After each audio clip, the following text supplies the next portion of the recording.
नमस्कार दोस्तों, R S C I T 100% digital series में आज हम स्टार्ट करने जा रहे हैं पार्ट टू की स्टार्टिंग में हमारे पास में हमने पार्ट 1 में 50 क्वेश्चंस कंप्लीट कर दिए थे। तो आज हम स्टार्ट करते हैं हमारे आगे के क्वेश्चन 51 से।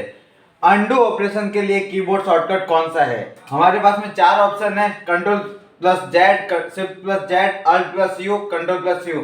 तो जो अंडू ऑपरेशन है, अंडू ऑपरेशन के लिए जो शॉर्टकट है वो है कंट्रोल प्लस जेड। आपका करेक्ट आंसर है ए। बढ़ते हमारे अगले क्वेश्चन की और हमारा अगला क्वेश्चन है क्वेश्चन नंबर 52। विंडोज 10 के लिए built in real time antivirus है जिसका नाम है। बिल्ट इन का मतलब ये होता है कि जो ऑलरेडी विंडो 10 के सिस्टम पे जैसे आप विंडो इंस्टॉल करते हो तब उसके अंदर ऑलरेडी प्री बिल्ट सॉफ्टवेयर होता है, वो कौन सा एंटीवायरस सॉफ्टवेयर है। हम एक बार के लिए ऑप्शन चेक कर लेते हैं, Cortana, Microsoft Edge, Microsoft media player या फिर विंडो डिफेंडर। जो करेक्ट आंसर है वो है विंडो डिफेंडर। कॉर्टाना एक वॉइस असिस्टेंट के रूप में काम करता है, माइक्रोसॉफ्ट एज एक इंटरनेट एक्सप्लोरर के रूप में काम करता है, माइक्रोसॉफ्ट मीडिया प्लेयर ये वीडियो वगैरह जो भी चीजें होती है उनको प्ले करने के लिए काम में आता है। तो हमारा करेक्ट आंसर हुआ वो हुआ डी। बढ़ते हैं हमारे अगले क्वेश्चन की और हमारा अगला क्वेश्चन है question number 53। Computer PD VLSI प्रौद्योगिकी के साथ आईसी का उपयोग करती है। तो ऐसी कौन सी जनरेशन है जिसमें आप आईसी का उपयोग करके कंप्यूटर सिस्टम बनाए जाते हैं? वो है हमारी फोर्थ जनरेशन। तो करेक्ट आंसर हुआ हमारा डी। बढ़ते हमारे अगले क्वेश्चन की और हमारा अगला क्वेश्चन है क्वेश्चन नंबर 54।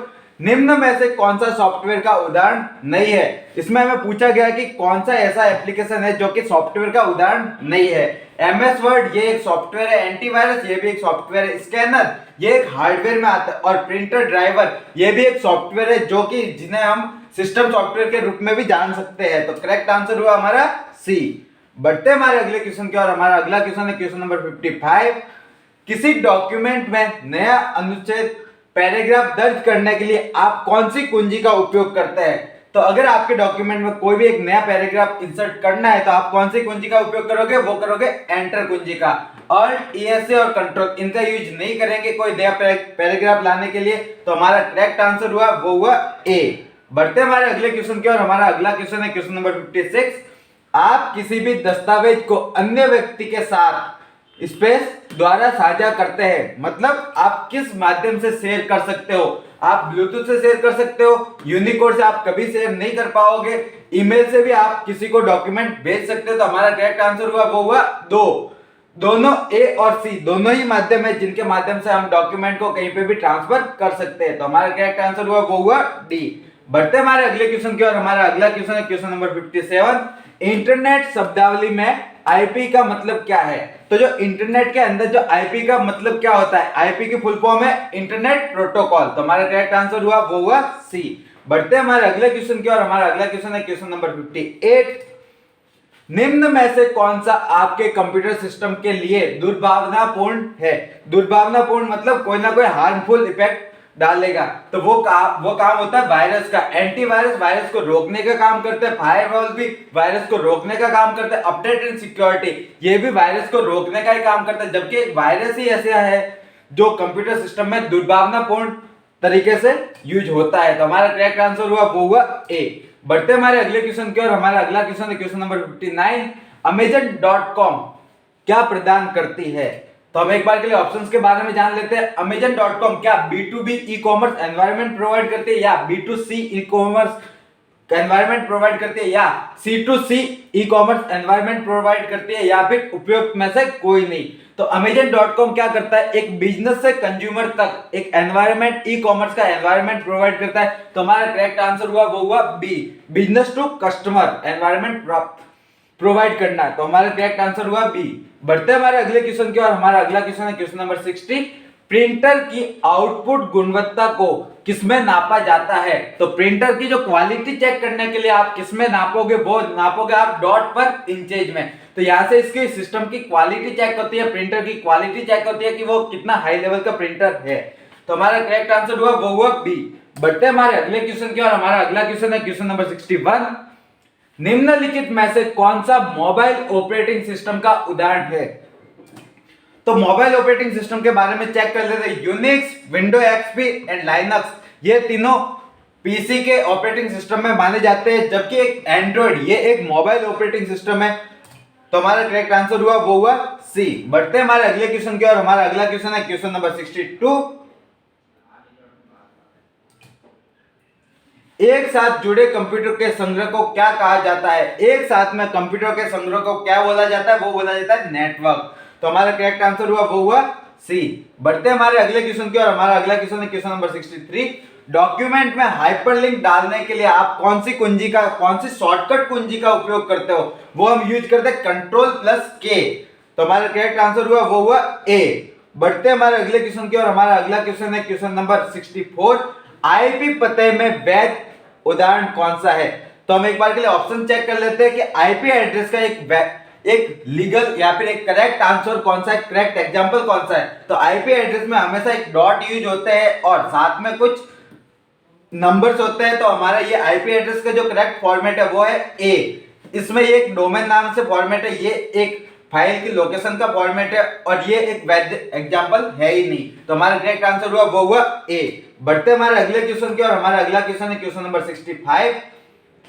निम्नलिखित में से कौन सा सही है? तो हम एक बार के लिए ऑप्शंस चेक कर लेते हैं। 1 MB इक्वल्स टू 1000 किलोबाइट्स। तो ये हमारे पास में गलत फॉर्मेट है, क्योंकि हमारे पास में जो भी कन्वर्जन रेट होती है वो 1024 के साथ में होती है, 1:1024 बाइट्स। तो हमारा करेक्ट आंसर हुआ वो हुआ सी।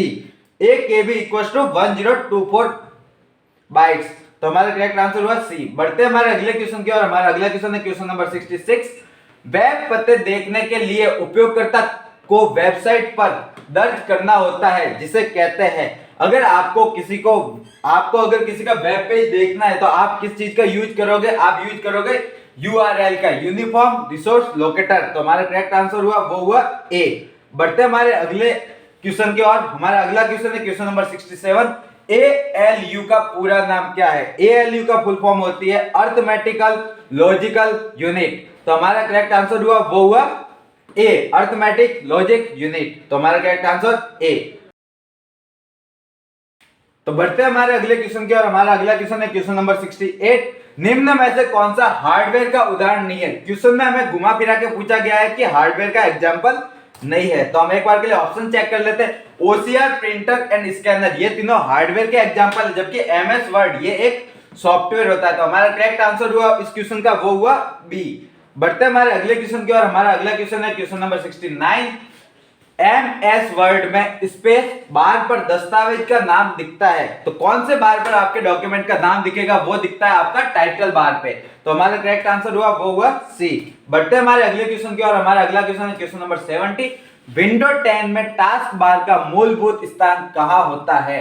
विंडो 10 में टास्क बार वो एक बार होता है जिसके अंदर आपके रन टाइम में जितने भी सॉफ्टवेयर होंगे वो सारे के सारे शो होते हैं। तो वो हमेशा बॉटम में होता है, नीचे की साइड में। तो करेक्ट आंसर हुआ ए। बढ़ते हैं हमारे अगले क्वेश्चन की और हमारा अगला क्वेश्चन है क्वेश्चन नंबर 71। MS वर्ड 2010 में आपको कौन सा मेन्यू टैब फॉन्ट शैली बदलने की अनुमति देता है? फॉन्ट स्टाइल बदलने की जो अनुमति देता है वो MS वर्ड 2010 में कौन सा टैब प्रोवाइड करता है? वो करता है फॉन्ट टैब।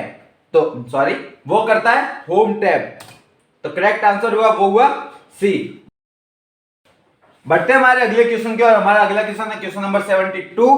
कौन सी कीबोर्ड शॉर्टकट को चयनित आइटम का नाम बदलने के लिए प्रयोग किया जाता है? तो कौन सा कीबोर्ड का शॉर्टकट है जिससे आप रीनेम कर सकते हो? तो हम यूज करते हैं फंक्शन के साथ में F2 बटन। तो F2 बटन का यूज करके आप उसका कोई भी डॉक्यूमेंट का रीनेम कर सकते हो या कोई भी फाइल का रीनेम कर सकते हो। तो हमारा करेक्ट आंसर हुआ वो हुआ बी। बढ़ते हैं हमारे अगले क्वेश्चन की और हमारा अगला क्वेश्चन है क्वेश्चन नंबर 73। MS वर्ड में स्पेस विकल्प पेज की सामग्री के लिए फीकी पाठ मतलब घोस्टेड टेक्स्ट सम्मिलित करने के लिए प्रयोग किया जाता है। कहने का मतलब ये हुआ कि आपके किसी पेज के बैकग्राउंड में अगर कोई टेक्स्ट है जिसे हम वाटरमार्क के रूप में जानते हैं, तो इसका करेक्ट आंसर क्या हुआ? वो हुआ वाटरमार्क। तो करेक्ट आंसर ए। बढ़ते हैं हमारे अगले क्वेश्चन की और हमारा अगला क्वेश्चन है क्वेश्चन नंबर 74। निम्न में से कौन सा फंक्शन MS Excel 2010 में टेक्स्ट स्ट्रिंग की लंबाई देता है? तो हमें ऑप्शन चेक कर लेते हैं। सम फंक्शन है या लेंथ फंक्शन है या काउंट फंक्शन है या फिर लेंथ फंक्शन है? तो MS वर्ड में एक स्ट्रिंग या फिर एक टेक्स्ट की लंबाई प्रोवाइड करने का जो काम करता है वो कौन करता है? वो करता है लेंथ फंक्शन। तो हमारा करेक्ट आंसर हुआ वो हुआ सी। बढ़ते हैं हमारे अगले क्वेश्चन की और हमारा अगला क्वेश्चन है क्वेश्चन नंबर 75।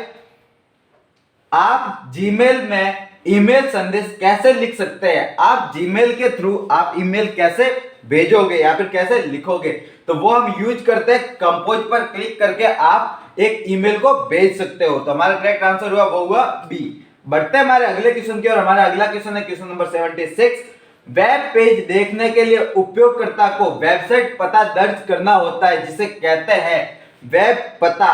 तो वेब पता होता है एक एड्रेस। एड्रेस हम कहां पे डालेंगे? वो एड्रेस बार में हम एक यूआरएल डालेंगे जिसके माध्यम से हम किसी वेबसाइट के वेब पेज पे जा सकते हैं। तो हमारा करेक्ट आंसर हुआ वो हुआ ए। बढ़ते हैं हमारे अगले क्वेश्चन की और हमारा अगला क्वेश्चन है वेब पते देखने के लिए उपयोगकर्ता को। तो हमारा अगला क्वेश्चन है क्वेश्चन नंबर 77।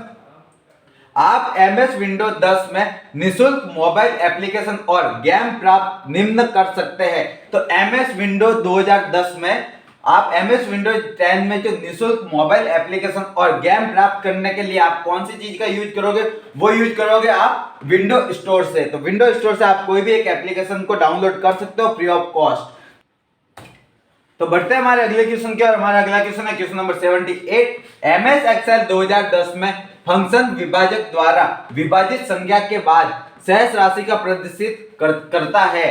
तो हमारा ऐसा कौन सा फंक्शन है जिसके अंदर हम आप अगर कोई डिवाइड करोगे तो डिवाइड के बाद में जो रिमाइंडर आएगा वो रिमाइंड शो होता है। वो रिमाइंडर शो होता है मोड फंक्शन के द्वारा। तो अगर आप 5 में डिवाइडेड बाय 2 करते हो तो रिमाइंडर जो होता है 1, वो 1 कहां से प्रोवाइड होगा? वो आप यूज करोगे मोड फंक्शन का यूज करके। तो हमारा करेक्ट आंसर हुआ वो हुआ ए। बढ़ते हैं हमारे अगले क्वेश्चन की और हमारा अगला क्वेश्चन है क्वेश्चन नंबर 79। किस एप्लीकेशन सॉफ्टवेयर को आमतौर पर पीडीएफ फाइल देखने के लिए प्रयोग किया जाता है? तो पीडीएफ अगर आपको अपने सिस्टम में ओपन करनी है तो आप किसका यूज करते हो? एडोब रीडर का। तो हमारा करेक्ट आंसर हुआ वो हुआ सी। बढ़ते हैं हमारे अगले क्वेश्चन की और हमारा अगला क्वेश्चन है क्वेश्चन नंबर 80। ओटीपी सुरक्षित ऑनलाइन लेन देन के लिए अतिरिक्त सुरक्षा सुविधाओं में से एक रूप में उपयोग किया जाता है। तो ओटीपी का पूरा नाम क्या होता है? तो हम एक बार के लिए ऑप्शन चेक कर लेते हैं। ओनली टाइम पीरियड या वन टाइम पीरियड या वन टाइम पासवर्ड या ओनली टाइम पासवर्ड। तो इसका करेक्ट आंसर है वो है वन टाइम पासवर्ड। ओटीपी एक वन टाइम पासवर्ड के रूप में जाना जाता है। तो करेक्ट आंसर हुआ हमारा वो हुआ सी। बढ़ते हैं हमारे अगले क्वेश्चन की और हमारा अगला क्वेश्चन है क्वेश्चन नंबर 81। एमएस एक्सेल में डेटा आयात कर सकते हैं। डेटा आयात करने का मतलब हुआ डेटा इंपोर्ट कर सकते हैं। तो करेक्ट।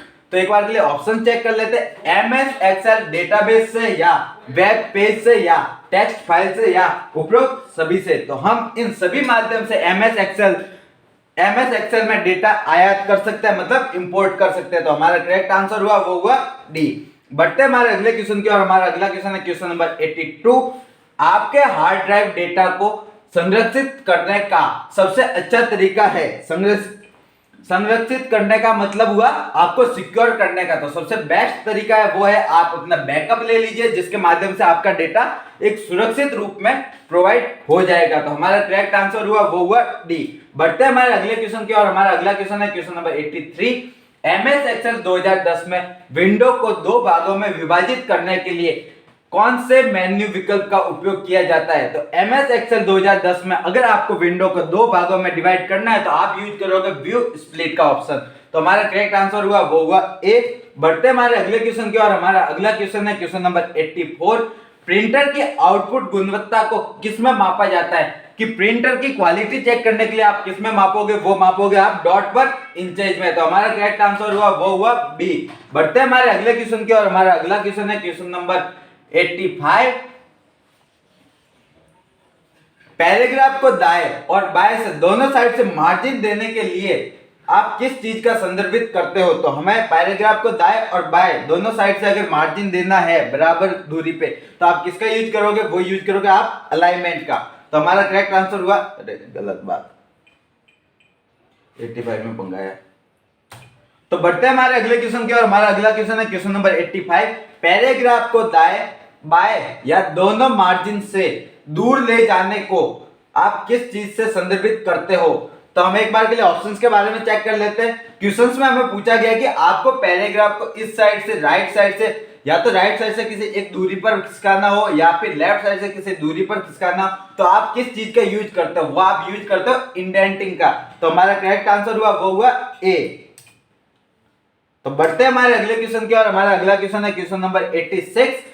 निम्न में से फाइल फोल्डर को रिसाइकल बिन से भी स्थायी रूप से हटाने के लिए शॉर्टकट कुंजी का उपयोग कौन सा होता है? तो कौन सी शॉर्टकट कुंजी है जिसके माध्यम से आप रिसाइकल बिन से आप डायरेक्टली डेटा हटा सकते हो? तो वो यूज करते हो आप शिफ्ट प्लस डिलीट। तो इसका करेक्ट आंसर हुआ वो हुआ ए।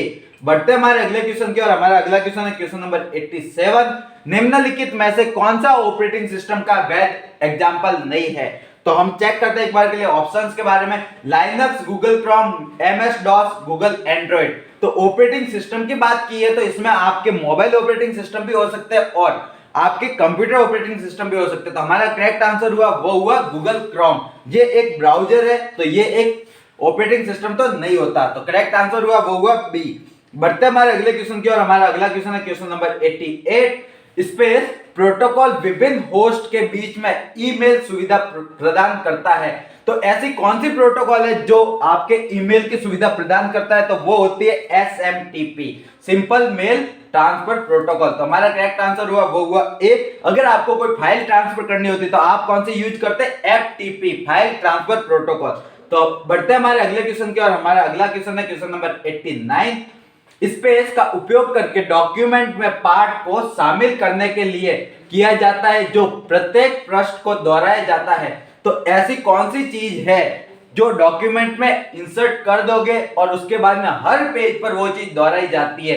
तो वो होती है आपकी हेडर एंड फुटर, जिसको एक बार आपको ऐड करना होगा और उसके बाद में हर पेज की ऊपर की साइड में और नीचे की साइड में हेडर एंड फुटर इंसर्ट हो जाएगी। तो हमारा करेक्ट आंसर हुआ वो हुआ डी। बढ़ते हमारे अगले क्वेश्चन की और हमारा अगला क्वेश्चन है क्वेश्चन नंबर 90।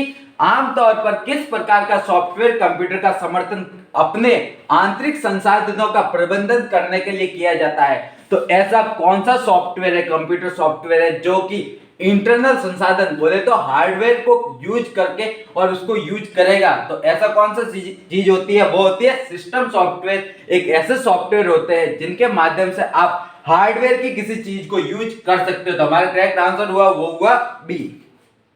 बढ़ते हैं हमारे अगले क्वेश्चन की और हमारा अगला क्वेश्चन है क्वेश्चन नंबर 91। निम्न में से कौन सा सॉफ्टवेयर का उदाहरण नहीं है? तो हमें क्वेश्चन में पूछा गया कि सॉफ्टवेयर का एग्जांपल नहीं होना चाहिए।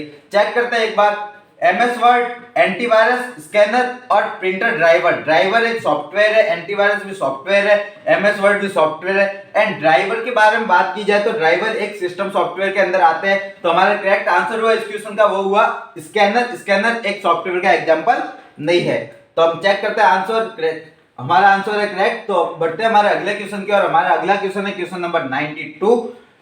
कच्चे तथ्यों जैसे अक्षर, शब्दों और ध्वनियों को कहा जाता है? मतलब रॉ मटेरियल जो भी होगा आप डॉक्यूमेंट में इंसर्ट करना चाहते हो तो उसे अपन क्या बोलते हैं? उसे बोला जाता है डेटा। तो करेक्ट आंसर हुआ वो हुआ सी। बढ़ते हैं हमारे अगले क्वेश्चन की और हमारा अगला क्वेश्चन है क्वेश्चन नंबर 93। टॉगल कुंजी है।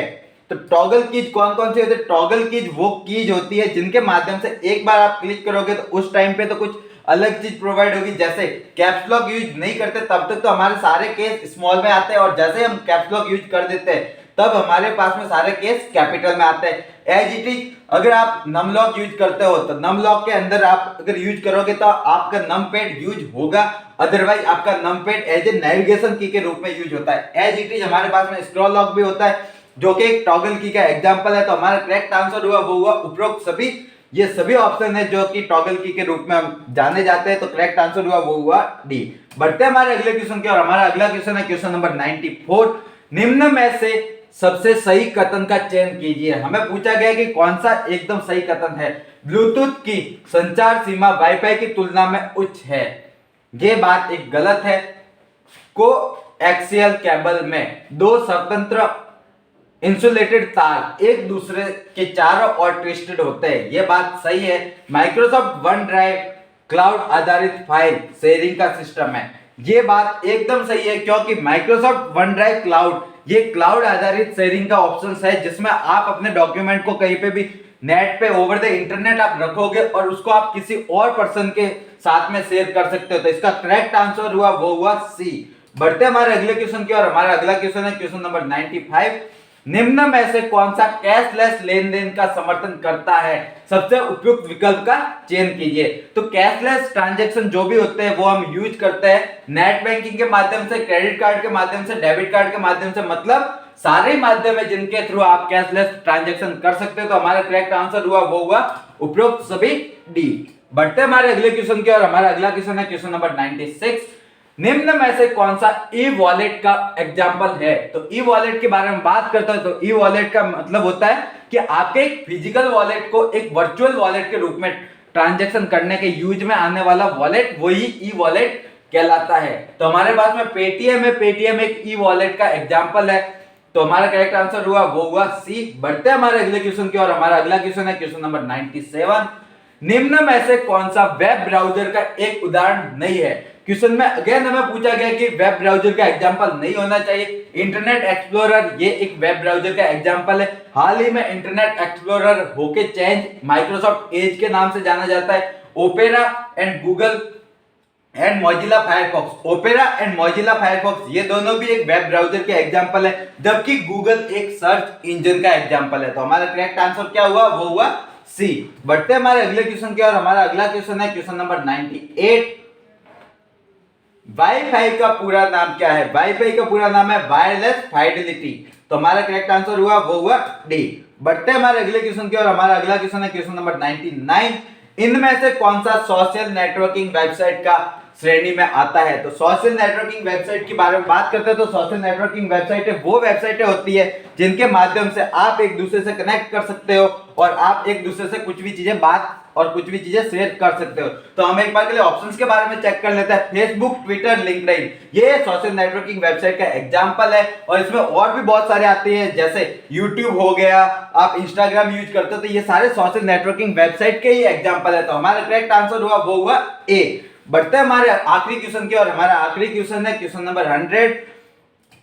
डॉक्यूमेंट में सभी परिवर्तनों की निगरानी करने के लिए एमएस वर्ड 2010 में कौन सा फीचर्स का यूज कर सकते हो? तो किसी भी डॉक्यूमेंट में आपको कोई भी चेंजेस कोई और पर्सन भी करता है या फिर आप कोई चेंजेस करते हो तो उसकी जो अगर आपको निगरानी करनी है तो आप किस चीज का यूज करोगे? कौन सा फीचर्स है जिसका आप यूज करोगे? वो यूज करोगे आप ट्रैक चेंजेस का। तो हमारा करेक्ट आंसर हुआ वो हुआ ए। तो अगर आपको हमारी ये सीरीज पसंद आई हो तो आप एक लाइक कीजिए। ऐसे ही वीडियो हम रेगुलर अपडेट करते रहते हैं तो आप हमारे चैनल के साथ में जुड़े रहिए। सीएनसी इन्फोटेक आपके हमेशा उज्जवल भविष्य की कामना करता है।